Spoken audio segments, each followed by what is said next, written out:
Hey, what's going on? This is Marissa, and we're back again for another Daily Fix. And shout out to all the Caitlin Clark haters. Hey, how are you? All the Angel Reese haters, how are you? Of course, we've added more names to that list since recently, all the drama that's been going on. Who do we add? Hey, Kennedy Carter haters, Dejanay Carrington haters. How are y'all doing today?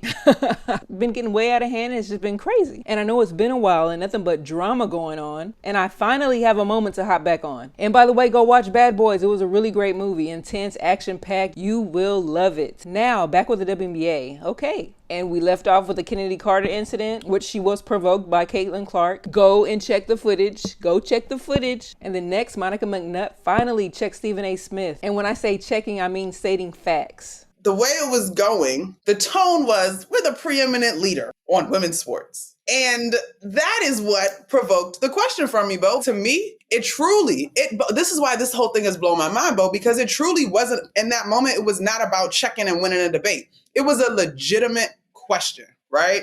This space has grown. So many people have just joined the space that weren't here 3 years ago. Nobody cared 3 years ago. The ratings weren't there 3 years ago. And I'm not going to say that the ratings are wrong, but like I said, I've been in it long enough to know that folks were asking for opportunities to help bring in a new audience, and they just weren't given them. I just feel like the women have been beating around the bush instead of being direct with the men of their peers. Now, if you don't know anything about the WNBA, please ask someone who has been covering the league before this wave versus coming online and spreading false narratives. Now, if you haven't been in this space and are unfamiliar with the physicality of the WNBA, then your perspective is biased and one-sided. Look, we know CC brings viewership and everyone has their favorite player. We get it. CC's fan base is just so outrageous. Like, I appreciate the passion for sure, but y'all just go overboard with it.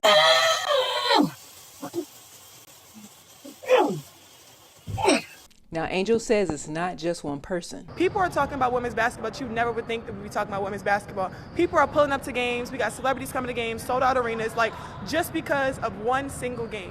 And just looking at that, like, I'll take that role. I'll take the bad guy role, and I'll continue to take that on and be that for my teammates. And if I want to be that, and I know I'll go down in history, I'll look back in 20 years and be like, yeah, the reason why we watching women's basketball is not just because of one person. It's because of me too, and I want y'all to realize that. And she is correct. The drama her and CC created back in college turned into a hit and has carried over into the WNBA. And we love it. And then so much talk about Team USA and everyone saying CC should have been on that list. I mean, sure, it's open for discussion. The idiocy of Team USA women's basketball. How dare you make this decision? It's stupid. Honestly, no disappointment. Like, I think it just gives you something to work for.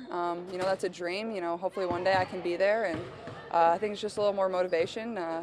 You remember that, and hopefully in 4 years, when 4 years comes back around, I can be there. And then I'm on the fence. I'm in between because I think CC needs some rest. She has been going hard for so long, for some time now. So I think she deserves a break right now to recover. She can get some much needed rest, work on her game, and come back more prepared. Like, y'all, she's been going nonstop, full speed, and maintaining a level of professionalism. Like, I don't even know how she's doing this. On the other hand, they could have added her. I mean, it wouldn't have hurt. She probably wouldn't have played much on a loaded roster, though. And yes, she could have brought greater visibility with the overseas market. And I feel Arike and Alicia Gray were both snubbed. Honestly, when it comes to that stuff, it really doesn't have much to do with your game. It's really about who they feel like fits with the team. So I actually took my name out the pool like months ago. It's subjective who they think should be on the team. Everybody's great in the WNBA, so who they choose is who they choose. I mean, you have to keep Diana because she's done so much for Team USA. And this will more than likely be her last Olympics. Now back to CC and Dejanay. Now Dejanay is a dramatic player, and not just with CC, with other players like Marina Mabry.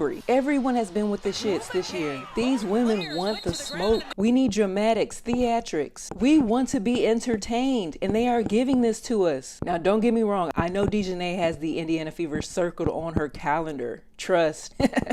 Ready to cook Caitlin Clark. And it is what it is. CC just needs to figure it out. And I was hoping she would have learned from the first two occasions. And she's still being loosey-goosey with the ball around Dejanay, which you cannot do. And of course, after that, Caitlin Clark fans took to social media, complaining yet again. And coming to CeCe's defense, for a Caitlin Clark fan to say this is comical. And then of course, Dejanay had time today. She responded. Now, do y'all agree that Caitlin Clark's teammates need to defend her? What are your thoughts? And then we have some more college action coming up this season. Duke will face South Carolina. How fun, how interesting. These matchups are going to be crazy this year. And then be on the lookout for Flage's album. It should be dropping at the end of June. So be on the lookout and go out there and support Flage. Thanks for tapping in again this week for another Daily Fix. Stay tuned for more.